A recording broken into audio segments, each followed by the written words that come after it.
والصلاة والسلام على أشرف الأنبياء والمرسلين وآله الطيبين الطاهرين. Bismillah ar-Rahman ar-Rahim. In all our devotional acts, we have this intention of seeking nearness and proximity to God. This in itself tells us that our whole objective in life is to gain an understanding of God.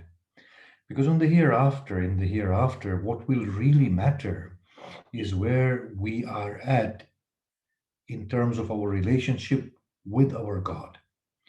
And that seems to be the entirety of the objective of coming to this earth. Without God, things do not make sense at all. Now, the problem here is that we do not know who we are. If we do not know who we are, how can we possibly interact with God in a meaningful way or reach out to God or know who God is? So, therefore, all the acts of worship that are rendered by us or devotions that we give to God are as a prelude for us to awaken to God. Without awakening to God, those devotional acts are not very effective. The efficacy of an act is not in that act taking us into paradise. The effectiveness of that act is in us opening up to God because He is the sole objective.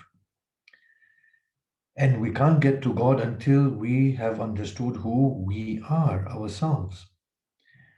The amazing thing that we will find at some point is that the search for the outer one is no different from the search for the inner one.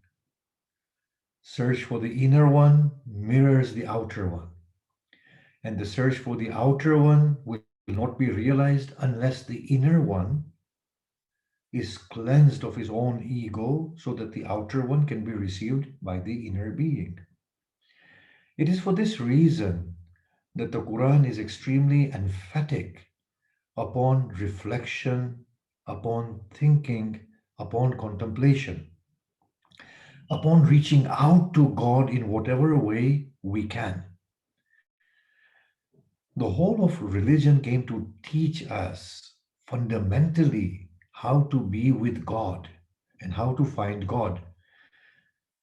But because we are in a childlike state, it was accidentally stipulated for us to pray to God in order to be saved from the fire, in order for us to find paradise. So we were threatened and incentivized because we had childlike brains and minds. And this is natural because when we speak to our children, we can't really convey to them that, look, you need to study so that you may accomplish your own potential. They won't understand that. So you say, well, look, you need to study, otherwise, you will not get a good job. If you're not a professional, your life will become very, very difficult. And if you study, you get a good job, you have a good earning, so on and so forth. But as we grow into life, we realize actually the purpose of study was to actualize our own ability, and that was the whole of the attainment through studies. Similarly, religion stipulates paradise and hell for us to make our way to God. Now, first, I want to just point this out that we are very frightened people. We have no security. We are constantly filled with anxiety and worry. This just shows that our worship has not really had that sort of a substantive impact. Think about it. If I'm saying God is my king, is my Lord, is my owner, is my master, is my friend, he is my intimate companion, he controls all things. If I were to say this, then in that case there remains no scope for worry and anxiety. The fact that I'm worried and I'm anxious shows that I do not find God to be what I claim him to be. So I'm stipulating a God who is all beautiful, and I'm talking about my relationship with God that should be ideally the most intimate relationship. But in this world of mine, My own psychological state shows otherwise. If God is the best of planner, then why am I struggling so much with the decree of God? If He is the best of planner, indeed He is, then why am I struggling? I've already said He is the best of planner. I've asked Him to change it. I'm trying to change it. He does not change it. So then, doesn't there come a point within me, deep in myself, that I say to God, if this is what you will, then allow me to accept, as Hussein said. If this is what you will, allow me to accept wholesomely. So my actions show otherwise, that no, God is not really all that I have said about Him, as far as I am concerned, for me. The other thing is this, that we are frightened of God. Does that make any sense, being frightened of God? We fear one that we don't know and in whom we do not have any confidence. The fact that we are frightened of God shows an alienation from God. Then we are totally in the grip of confusion because we don't know what will happen on the day of Qiyamah or what will happen at the point of death. All of these are signs that God is not really there. Yes, we are worshiping something in the name of God, but that worship is not really worship. It's just something formalistic that we are doing. So, all of this shows to us that we need to learn to relate to God in a substantive manner. Here is the problem. As people, we want to go to religious leaders, to Sufi masters, to ask them, well, how do I relate to God? But the mother belongs to each one of us individually in our individual capacity. I cannot go to my siblings and say, well, how do I belong to our mother? Because the sibling belongs to the mother through her heart wholesomely. You cannot share that feeling with anybody else. You can at most say, well, you know what? When the mother speaks, listen to her, go and visit her, give her a phone call. But that will not impart that beautiful personal relationship. But our lazy mind want to learn from religious scholars and religion how we relate to God, and religion cannot teach that. It can only give guidelines. The Sufi masters can just elaborately express in a descriptive fashion what they feel with their God, but that expression of theirs does not make me feel anything. It is here we begin to understand that no, it's a very individualistic journey that I need to take in my own capacity. God, who are you? Who am I? What is it all about? Why have I awoken in this world?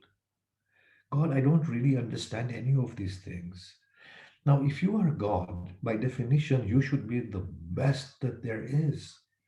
Because my inner appreciation of God places you at such a pedestal that beyond you there cannot be anyone. True, you are the majestic one, in whose awe one and all tremble, and I ought to tremble as well.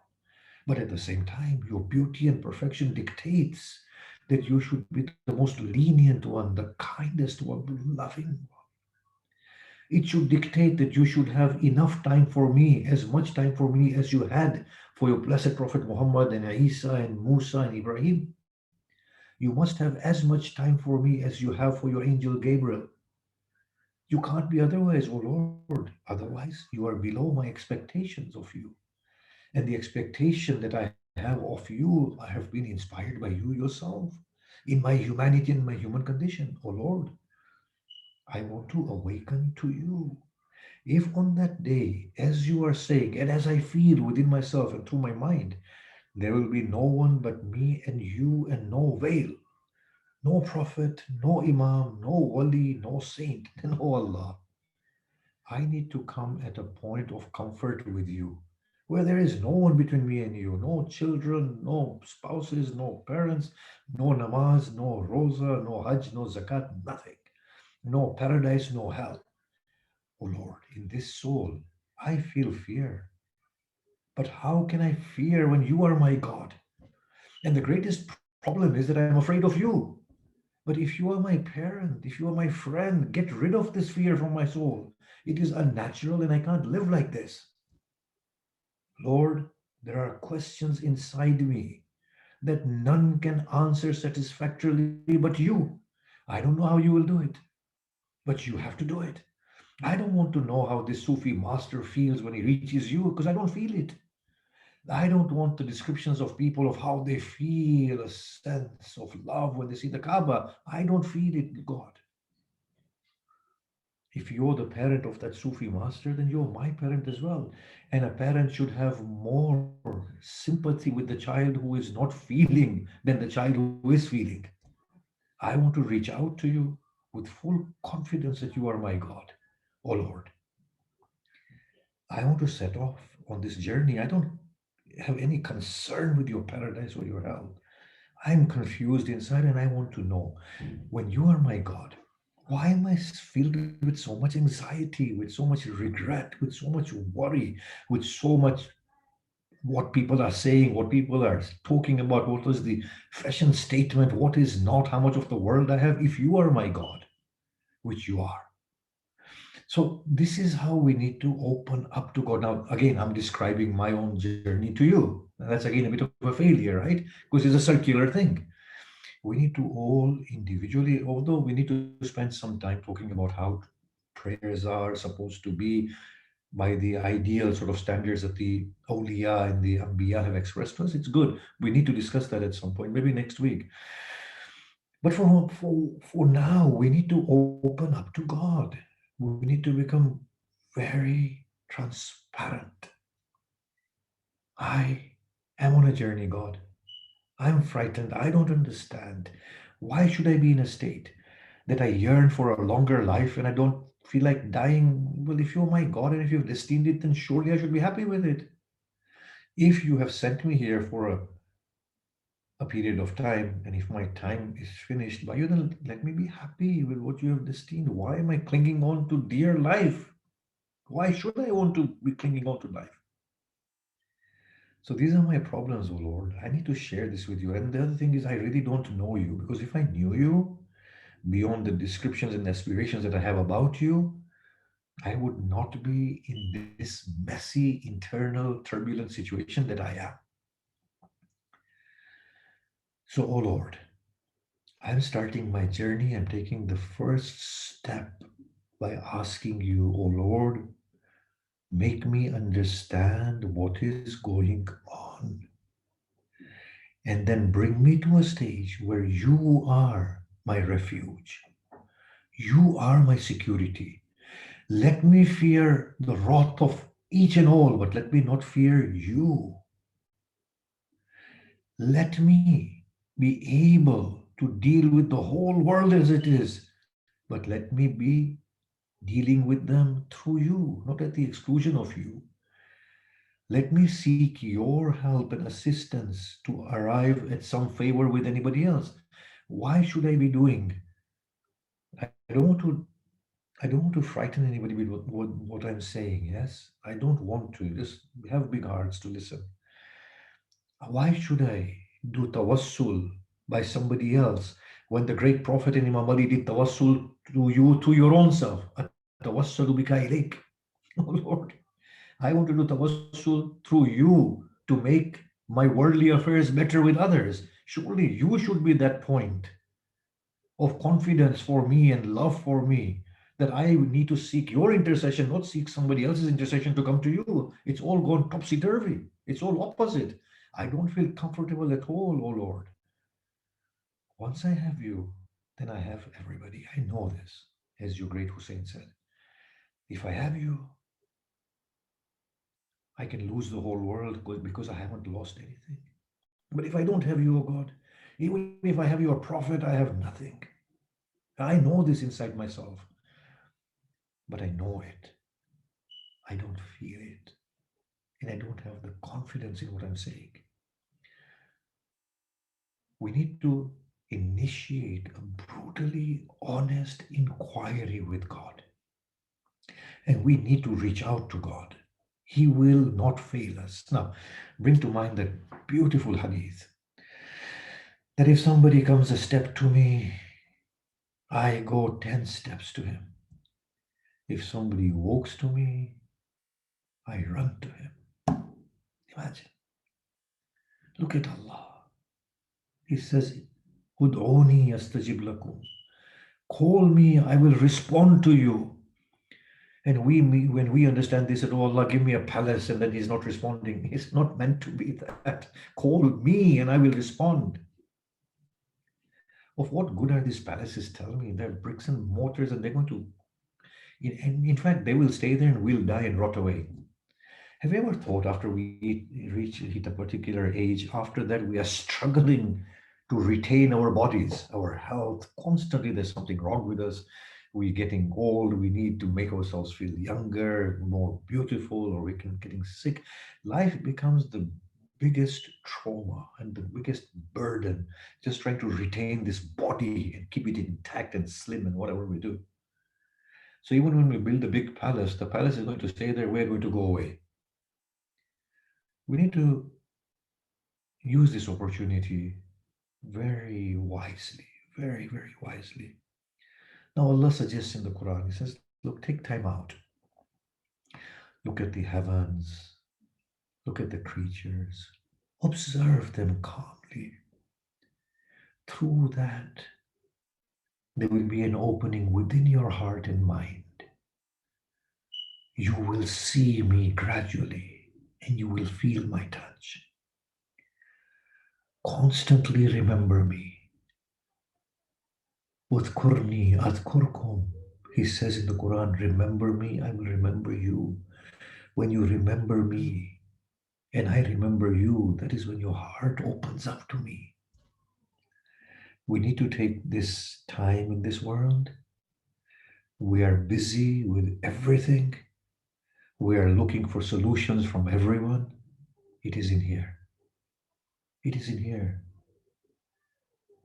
The owner of the kingdom awaits for the door of the kingdom to be opened to him so that he may assume authority upon his mighty chair that is in there. You need look no further than your own soul, oh man. Your lost treasure is you yourself. The only thing you got to do is to remove this covering and you will find him. But let's take that baby step and move towards that in the right direction. Inshallah, next week, if Allah wills and gives us life, we will talk more about prayers and how the great blessed Prophet and the immaculate progeny of his, the wonderful Imams and the awliya of Allah have expressed to us and taught us. I'll stop there. Yes.